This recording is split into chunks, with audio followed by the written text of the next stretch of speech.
আমরা আগে জেগেছিলাম যেরকম ধনঞ্জয়কে ধরে নিয়ে গিয়ে সেই মামলাটাকে নিষ্পত্তি করে দেওয়া হয়েছিল, মানে যে ধরা পড়বে সে ধনঞ্জয় না হলে সঞ্জয়। অবশ্যই ওখানে এত কিছু বড় জায়গা ছিল না যে শুধুমাত্র একটা ওই কানের তার খুঁজতে গেলে 24 ঘন্টা পেরিয়ে যায়। যখন আমি ডেড বডি তুলবো তার পাশেই যখন ওইটা ছিল তখন কেন পেলো না, হঠাৎ করে কানের তারটা চলে এলো কেন? আমার তো মনে হচ্ছে ওটা ইমপিউন ওখানে রাখা হয়েছে, রেখে ওটাকে তোলা হয়েছে, মানে ওকে ধনঞ্জয় বানানো হলো। এর মধ্যে অনেক বেশি, এবং ওখানে তো শুনতে পাচ্ছি সেক্স র্যাকেট চলে। সেটা এতদিন কি করছিলেন? প্রিন্সিপাল দেখেননি কেন? এমএসভিপি কি করছিলেন? গাঁজা খেয়ে বসে থাকেন ওনারা? ওখানকার রুগী কল্যাণ সমিতির বড় বড় তাবর নেতারা কি করেন? ওখানে শুনেছি অনেক নেতার ছেলেরা লেখাপড়া করে, তারা কি করেন?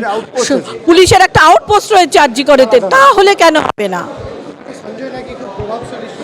মানলাম সঞ্জয় প্রভাবশালীটা হলো কি করে? কার বদান্যতায় সঞ্জয় প্রভাবশালী হলো? একটা সিভিক ভলেন্টিয়ার কি করে অত উঁচুতে উঠতে পারে? তার মানে সাহসটা কোত্থেকে জোগায়? একটা সাধারণ পাবলিকের তো হয় না। আমরা যখন কোনো রুগীকে দেখতে যাই তাদেরকে দেখতে দেয় না, একটা সিভিক ভলেন্টিয়ার রাত্রিরে মদ্যপ অবস্থায় সেখানে উঠে যায় কি করে? এগুলো কার বদান্যতায় চলে? বারবার এই প্রশ্নগুলো উঠে আসে। মুখ্যমন্ত্রী সবই জানেন, উনি চোখে শোনেন আর কানে দেখেন, এটা তো চিরকালই। উনি প্রথমে যখন বিরোধী দলনেতা ছিলেন তখনও বলতেন আমি সব দেখেছি, উনি কানে দেখতেন। এখন উনি মুখ্যমন্ত্রীর চেয়ারে বসে উনি সব দেখেন, কানে দেখেন, যার ফলে যে কান ফিসফিসি খেলে তারটাই উনি দেখতে পান। আজকে অতীন ঘোষ এতদিন পরে কেন ওখানে গেলেন? ওখানকার তো এমএলএ উনি, এতদিন পরে কেন উনি ওখানে গেলেন? ঘটনার দিনের সঙ্গে সঙ্গে তিনি কেন সেখানে উপস্থিত হলেন না? অনেকগুলো কোয়ারি ওখানের মধ্যে উঠে আসে। এবং প্রকৃত যদি করা হয় দেখা যাবে রাঘব বল হঠাৎ করে অভিষেক কেন বললো শ্যুট করে দেওয়া হোক? অভিষেকের কি এখতিয়ার আছে তাকে শ্যুট করে? একটা যে ধরা পড়েছে আসামিকে শ্যুট করে দেওয়ার ঘটনা, এটা তো আমাদের বলে না, ল তো বলে না যে আসামি ধরা পড়লে তাকে শ্যুট করে এনকাউন্টারে শ্যুট করে দেওয়া হোক। আমাদের ফার্স্ট যে পয়েন্ট ছিল কি আজ অবধি কোনো স্টেটমেন্টটা রেকর্ড করা হয়নি ম্যাজিস্ট্রেটের সামনে। 5 দিন ইনভেস্টিগেশন হয়ে গেছে, আর কিছুই মানে আমার যে সকালে নিবেদন ছিল কি 2টোর সময় কেস ডায়েরি প্রডিউস করা হোক। স্টেট বললো না না, আমার কেস ডায়েরি প্রডিউস করবো না, আমরা একটা রিপোর্ট জমা করব।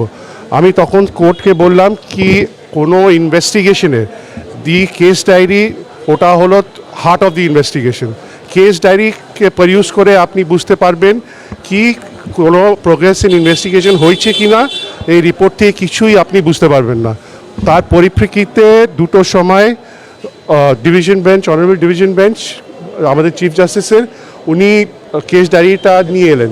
যখন কেস ডায়েরিটা নিয়ে আসা হলো তখন দেখা গেল কি পুরো ইনভেস্টিগেশনে কিচ্ছুই হয়নি। ইনফ্যাক্ট যখন ভিকটিমটা সকালবেলা মারা যায় কোনো সুমোটো এফআইআর লঞ্চ করা হয়নি। আমাদের স্টেটে যখনই দরকার পড়ে তখন কলকাতা পুলিশ আর ওয়েস্ট বেঙ্গল পুলিশ একটা পর একটা সুমোটো কেস লঞ্চ করে।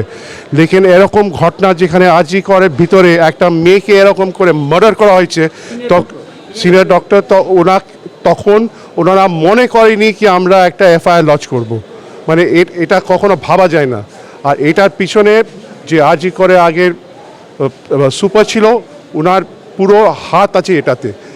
ওই জন্যে চিফ জাস্টিস সাহেব বলেছেন কি কিছু না রেকর্ড করার জন্য, and to instil confidence in the doctor community with the parents as well as the general public in India. কেন এটা এখন প্যান ইন্ডিয়া অ্যাজিটেশন চলছে, ওই জন্যই সিবিআইকে ইমিডিয়েটলি ট্রান্সফার করে দিয়েছে। আর কি করেছে কি এটা না কি কালকে সকালে বিকেলে আজকে কোর্ট থেকেই বলেছে কেস ডায়েরিটা ইমিডিয়েটলি সিবিআইকে দিয়ে দেওয়া হোক, আর ওরা এখন থেকেই তদন্ত শুরু করবে। আজ থেকে এখন থেকে। তো এই হলো আজকের যে পুরো কোর্ট প্রসিডিংসটা হলো এটা। আপনি চেয়েছেন যে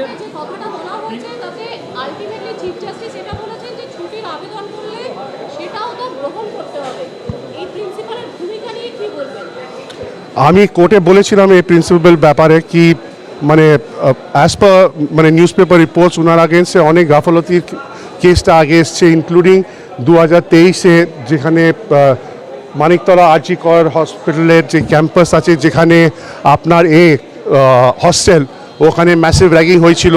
ওনার আগেন্সে অন্য একটা বায়ো ডিগ্রেডিংয়ের স্ক্যাম আছে।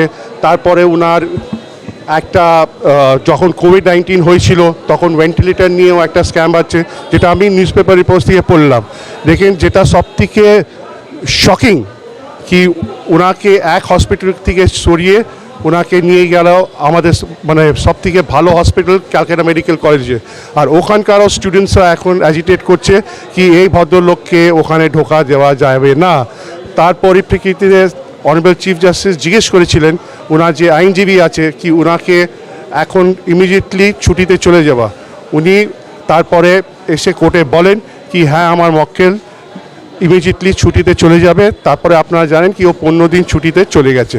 লেকিন কোর্ট আজকে বলেছে কি ও আর জয়েন করতে পারবে না ফর দ্য নেক্সট 3 উইকস। 3 সপ্তাহ পরে বিচার হবে কি ওনাকে জয়েন করে দেওয়া হবে কি হবে না।